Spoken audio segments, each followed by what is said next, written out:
에베소 교회의 심부름꾼에게 이렇게 써보내라. 오른손에 7뼈를 주시고 7 금촛대 사이를 거니시는 분이 말씀하신다. 나는 내가 한 일과 내 수고와 인내를 알고 있다. 또 나는 내가 악한 자들을 참고 내버려 둘 수 없었던 것과 사도가 아니면서 사도라고 자칭하는 자들을 시험하여 그들이 거짓말쟁이임을 밝혀낸 것도 알고 있다. 너는 참고 내 이름을 위하여 고난을 견디어냈으며 낙심한 적이 없다. 그러나 너에게 나무랄 것이 있다. 그것은 내가 처음 사랑을 버린 것이다. 그러므로 내가 어디에서 떨어졌는지를 생각해내서 회개하고 처음에 하던 일을 하여라. 내가 그렇게 하지 않고 회개하지 않으면 내가 가서 내 촛대를 그 자리에서 옮기겠다. 그런데 내게는 잘하는 일이 있다. 너는 니골라당이 하는 일을 미워한다. 나도 그것을 미워한다. 귀가 있는 사람은 성령이 교회들에게 하시는 말씀을 들어라. 이기는 사람에게는 내가 하나님의 낙원에 있는 생명나무의 열매를 주어서 먹게 하겠다. 우리 성년주일 예배 드리면서 인사드렸습니다만 또 오늘 새해 첫 주일입니다. 우리 앞뒤 계신 분들과 인사하겠습니다. 새해 복 많이 받으십시오. 주님의 이름으로 사랑합니다. 환영합니다. 축복합니다.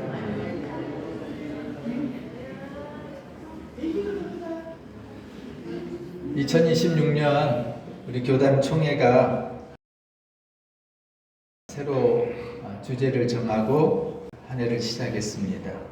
살아계신 하나님, 처음 사랑을 회복해 하소서. 우리 함께 같이 한번 따라해 보실까요? 살아계신 하나님, 처음 사랑을 회복해 하소서. 처음 사랑을 회복하시기를 바랍니다. 우리 교회는 첫 부임에서 나눴던 말씀이기도 한데요. 시편 1편이 복 있는 사람은 이렇게 시작하지요. 올 한 해 잎사귀가 시들지 않는 복 있는 늘 푸른 교회. 한번 또 해볼까요? 잎사귀가 시들지 않는 복 있는 늘 푸른 교회. 우리 교회만이 아니라 우리 한 사람 한 사람이 다 교회입니다. 가정이 교회고요, 여러분이 교회고요. 그래서 우리가 교회입니다. 여러분, 잎사귀가 시들지 않는 싱싱한 하나님이 부어주시는 생기와 생수의 축복이 가득한 한 해 되시기를 주의 이름으로 축원합니다. 한국인의 종교성은 굉장히 강합니다. 여러분, 우리 일상생활 속에서도 많이 느끼시죠? 그 사람이 신앙이 있든 없든 한국 사람에겐 굉장히 많은 종교성을 가지고 있어요. 이게 너무 강하다 보니까 오래 교회 생활을, 신앙 생활을 했던 분들, 또 때로는 모태신앙을 가진 분들 중에서도요, 여전히 유교나 불교의 의식들이 우리 한국의 종교 문화성, 종교성 때문에 되어 있는 것들이 참 많습니다. 하나님께, 우리 하늘에 계신 하나님, 그리고 내 속에, 내 안에 나와 동행하시는 하나님께 기도하면서도 한켠에는 정한수라도 떠놓고 기도해야 되는 거 아니야? 라고 하는 옛날 믿음의 선조들은 사실 그렇게 하기도 했어요. 교회 다니시면서도 장독대에다가 정한수를 떠놓고 기도하는, 그래야만 뭔가 정성이 들어가고 그래야만 하나님이 들어주시지 않을까라는 그런 우리 민족의 종교성이 강한 이유이기도 합니다. 종종 우리가 신방을 하거나 또 우리 교우들을 만나면은 반갑게 인사할 때 나이 지긋하신 분들은 여전히 남아있는 게 뭐냐면요, 합장을 하고 기도해요. 반겨주시고, 아이고 목사님 오셨어요. 사실 이게 이제 불교 문화이기도 한데, 근데 그게 나쁜 건 아니에요. 틀렸다고는 할 수 없어요. 그만큼 우리의 마음속에, 배경 속에, 상황에는 그런 종교성들이 있습니다. 하나님이 가장 싫어하는 게 우상 섬기는 거잖아요. 하나님을 떠난 것, 하나님보다 앞서 있는 것, 하나님 제일 싫어하는 게 우상 섬기는 건데요. 근데 안타깝게도 한국 교회에 많은 성도들이 정초가 되면은 점도 보기도 하고 사주도 보기도 한데요. 올 한 해 운세가 어떨까? 100여 년 전부터 유럽에서부터 시작된 무신론이라는 것, 신을 더 이상 우리는 믿지 않는다. 무신론이라고 하는 문화가 100여 년 전부터 유럽에서 시작이 됐어요. 근데 그 광풍이 우리나라에게도 한 20여 년 전부터 밀려오기 시작을 했습니다.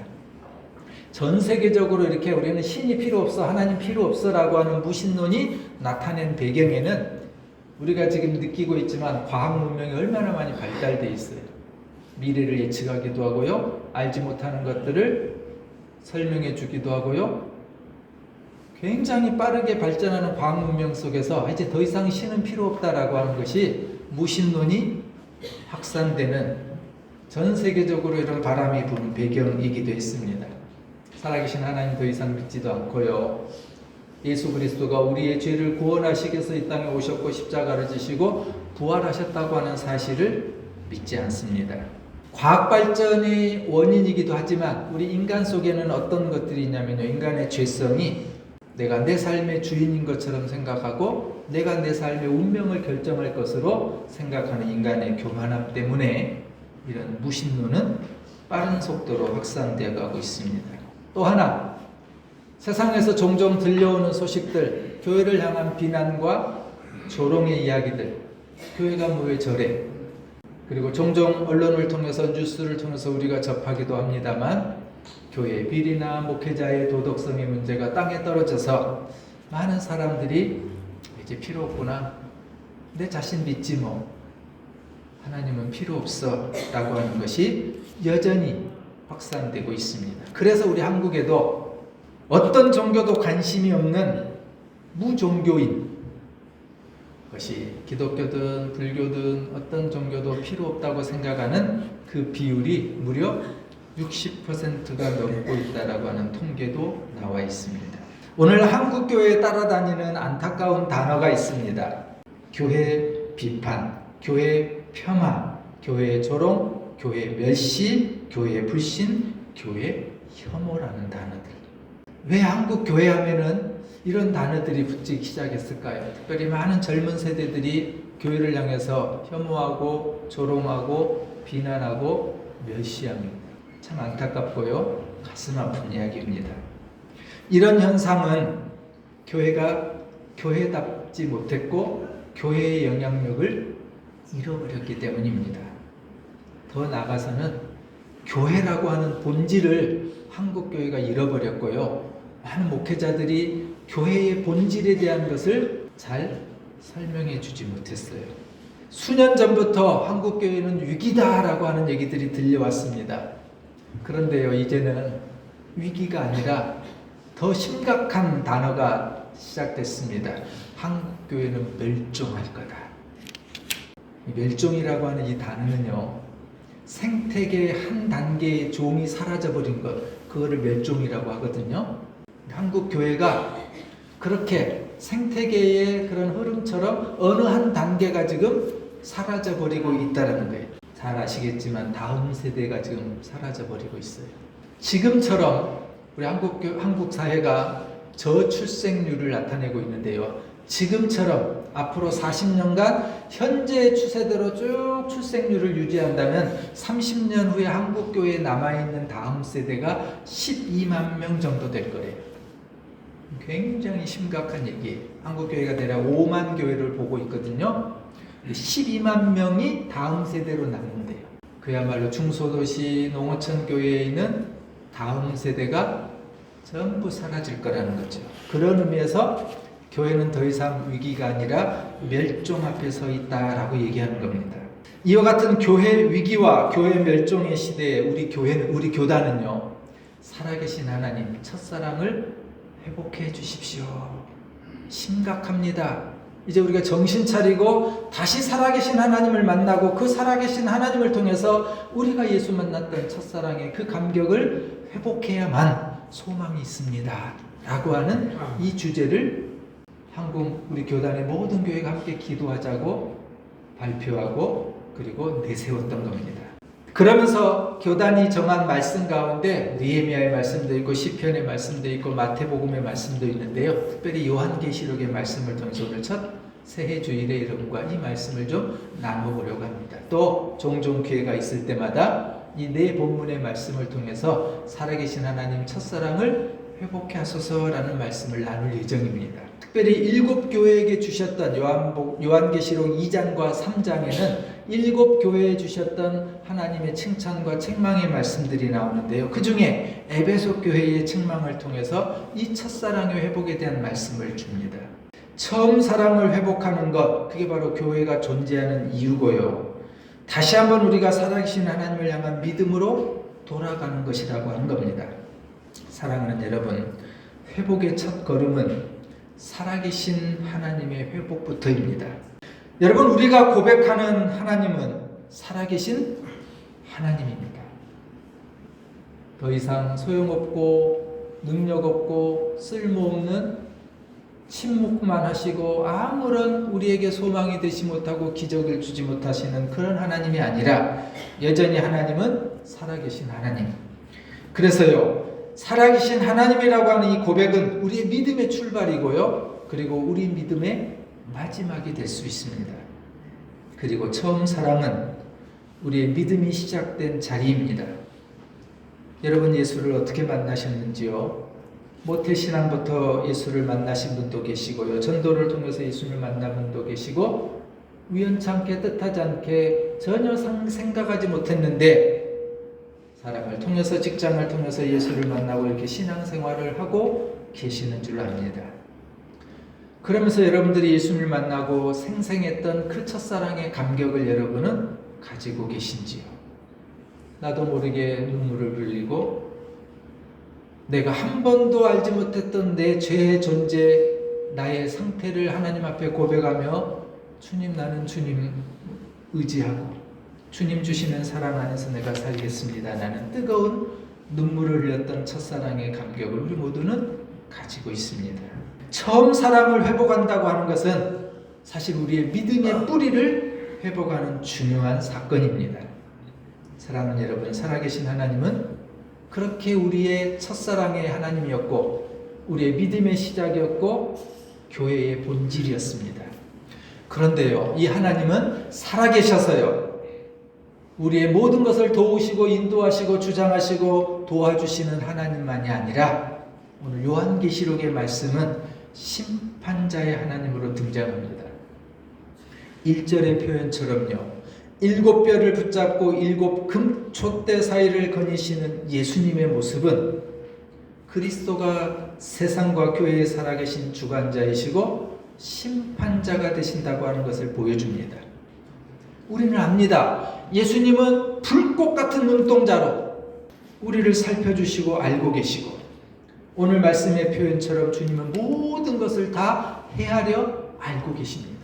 나의 모습, 나의 행위는 물론 우리 교회의 모든 행위도 하나님 나라의 생명책에 기록해 두실 정도로 우리를 속속들이 기억하고 알고 계신 하나님. 사랑하는 여러분, 회복의 시작은 내가 믿는 하나님은 나의 모든 것을 살피시고 도우시며 가장 선한 길로 인도하시는 창조주 하나님이라고 하는 것을 믿는 거고, 전능하신 하나님은 살아계신 하나님, 그리고 나의 전부가 되신 하나님이라고 하는 것을 믿는 일입니다. 또한 나의 생각과 나의 모든 행위를 알고 주장하시고 판결하시는 심판자 되시는 하나님, 그 하나님 앞에 두려운 마음, 경외하고 예비하는 하나님, 그게 바로 살아계신 하나님이십니다. 오늘 에베소는 사도 바울이 3년 동안, 사도 바울의 사역 중에 가장 긴 기간 동안 사역했던 곳이 바로 에베소 교회를 사역한 일입니다. 그리고 요한은 계시록에서 2장 3장에서도 7교회를 차례차례 설명하면서 에베소 교회를 언급하면서 오늘 본문에 칭찬할 만한 교회였다라고 이렇게 소개합니다. 에베소 교회는요, 2장의 본문처럼 열심도 있었고요, 봉사도 있었고 수고의 헌신도 있었고, 그리고 어려움 가운데 인내도 가지고 있었던 교회입니다. 악한 사람을 용납하지도 않았고요, 거짓된 것을 드러내서 그것을 감추고 묻혀두는 것이 아니라 정직하게 살아가려고 했었던 교회가 사도 요한계시록 2장에 나오는 에베소 교회였어요. 우리가 닮고 싶은 교회, 우리가 닮아야 되는 교회의 모습을 에베소 교회는 보여줍니다. 그런데 에베소 교회는요, 그렇게 칭찬할 만한 것도 많이 있었지만 에베소 교회를 향해서 나무라고도 하십니다. 책망도 하셔요. 4절에 이렇게 책망하지요. 그러나 너에게 나무랄 것이 있다. 그것은 내가 에베소 교회 너희가 처음 사랑을 버린 거다.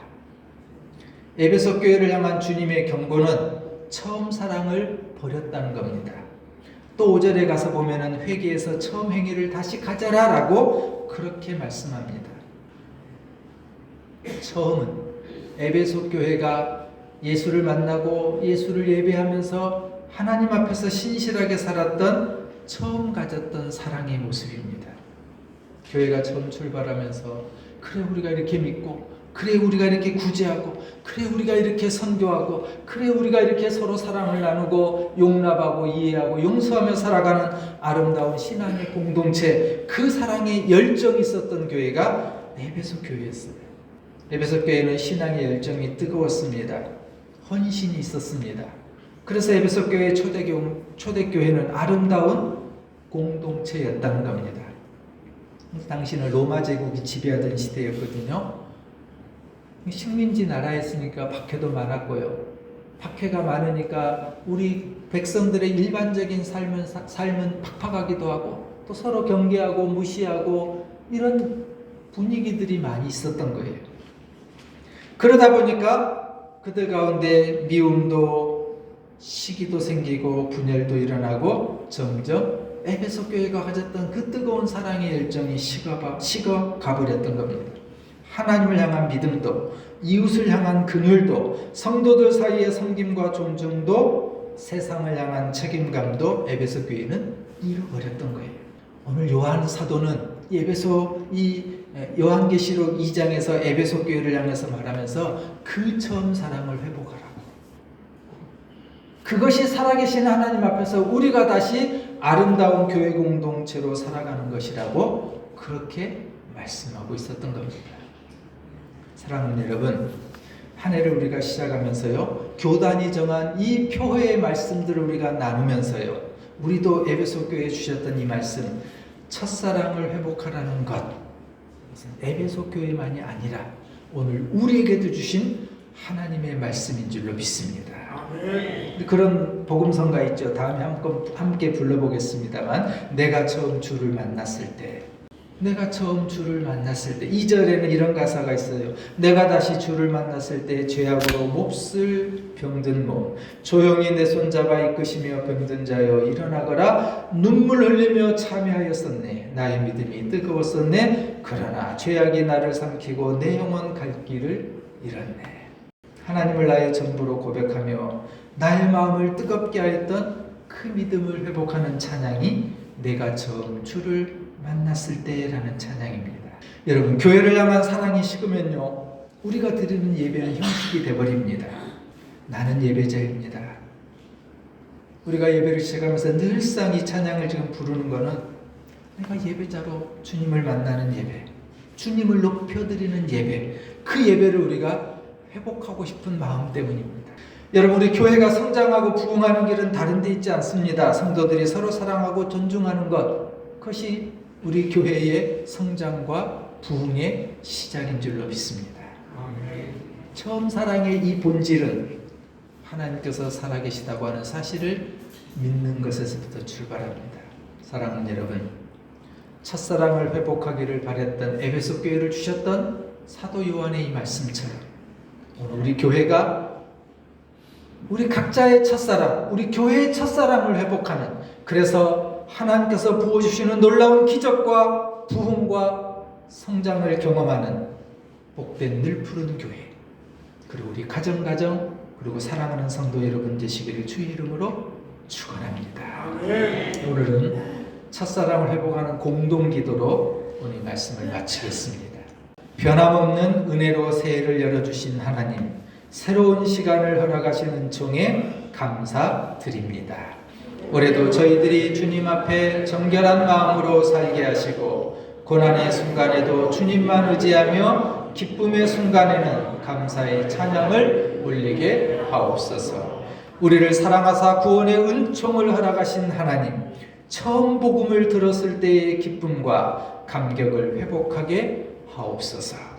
말씀으로 주님의 진리를 매 순간 되새기고 헌신과 섬김, 나눔과 돌봄으로 이웃사랑을 행하며 말씀이 삶과 연결되는 기쁨을 경험하며 살게 하옵소서.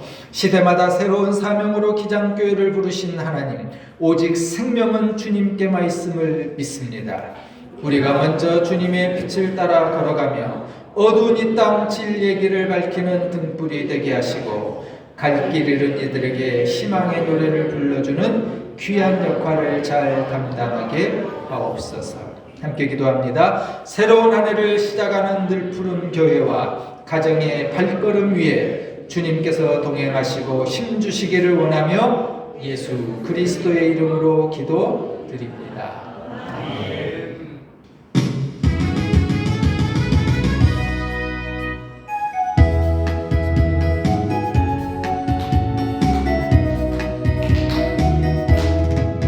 날마다 숨쉬는 순간마다 내 앞에 걸어